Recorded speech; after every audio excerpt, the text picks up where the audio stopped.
বর্তমানে আদালতের নির্দেশনা পাওয়ার পরেও অবৈধভাবে বাংলাদেশে 190টার উপরে এনা পরিবহন এবং স্টার লাইন পরিবহনের বাসগুলো চলছে। আদালত থেকে প্রায় 6 মাস আগে একটা নির্দেশনা দেওয়া হয়েছিল এগুলোকে অবৈধ সম্পত্তি হিসেবে ঘোষণা করে, এবং 3 মাসের উপর হয়েছে নির্দেশনা দেওয়া হয়েছে যে দুদক বরাবর যে এই অবৈধ সম্পত্তিগুলোকে ক্রোক করে তা বিআরটিসির কাছে হস্তান্তরের জন্য।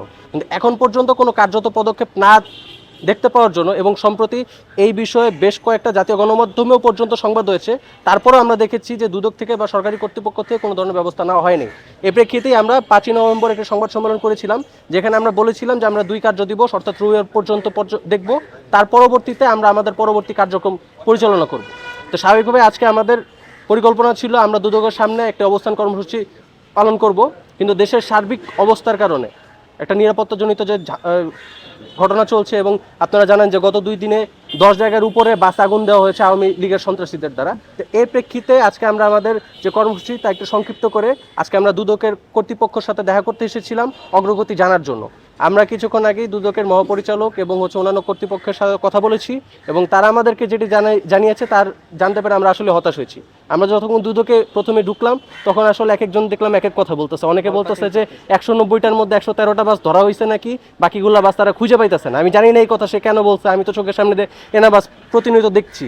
পরবর্তীতে তাদের একজন পিআরও কর্মকর্তার সাথে কথা বললাম, তারপরে মহাপরিচালকের সাথে কথা বললাম। সার্বিক যে আপডেট তারা দিচ্ছে তা হচ্ছে যে সম্প্রতি তাদের একটা কমিটি গঠন হচ্ছে, যেখানে দুদকের সম্পত্তি বিভাগ, বিআরটিসি, দুদকের তদন্ত বিভাগ, বিআরটিএ এবং বাংলাদেশ পুলিশের সমন্বয়ে একটা তদন্ত কমিটি গঠন করা হচ্ছে, এবং এই তদন্ত কমিটি সরাসরি বাসগুলোকে ক্রোক করে বিআরটিসির কাছে হস্তান্তর করবে।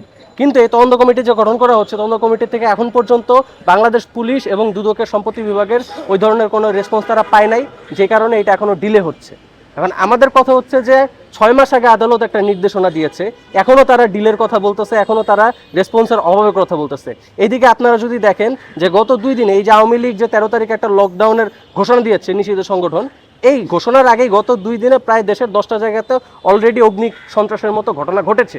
আজকেও আমরা যখন দুদকে এসেছি আমরা দেখতে পেয়েছি যে দুদকের কাছেই পুলিশের একটা গাড়িতে পর্যন্ত আগুন দেওয়া হয়েছে, এবং কিছুক্ষণ আগেও আরেকটা বাসে আগুন দেওয়া হয়েছে। অর্থাৎ প্রতিনিয়ত এই 13 তারিখ যত ঘনায় আসতেছে, আজকে 12 তারিখ, প্রতিনিয়ত দেশের বিভিন্ন জায়গায় অগ্নি সন্ত্রাস চলতেছে, আওয়ামী সন্ত্রাসী কর্মকাণ্ড চলতেছে। এবং এমনকি একজন পরিবহন শ্রমিক বাসে ঘুমন্ত অবস্থায় সে জ্বলে মারা গিয়েছে, একটা নিহতের ঘটনা পর্যন্ত ঘটেছে। আমরা জানি না যে আগামীকাল কি ঘটবে। তো এই যে একটা জননিরাপত্তার জন্য হুমকিমূলক একটা অবস্থানে আমাদের বাংলাদেশের সরকার এবং বাংলাদেশের আইন শৃঙ্খলা রক্ষাকারী বাহিনী আসলে কতটুকু পদক্ষেপ নিচ্ছে আমাদের জানা নেই। সেখানে এই যে এনা পরিবহন নিয়ে যে কমপ্লেনগুলা এখানে স্পষ্টভাবে জাতীয় গণমাধ্যমে পর্যন্ত এসেছে, এবং আমরাও বারবার দুদককে পুশ করেছি যে এনা পরিবহনের লভ্যাংশের একটা অংশ আওয়ামী যে সন্ত্রাসী কর্মকাণ্ড, এই সন্ত্রাসী কর্মকাণ্ডে ব্যয় হচ্ছে। জাতীয় গণমাধ্যমগুলোতে রিপোর্ট আকারে প্রকাশ হয়েছে যে ঢাকা এবং নারায়ণগঞ্জের আওয়ামী লীগের রাজনৈতিক কর্মকাণ্ডে এনা ফান্ডিং করতেছে। তাহলে এখন পর্যন্ত কেন বাংলাদেশের সরকার এই এনা পরিবহনের বিরুদ্ধে দ্রুত ব্যবস্থাটা নিতে পারে নাই? এটা আমাদের একটা বিশাল বড় একটা প্রশ্ন।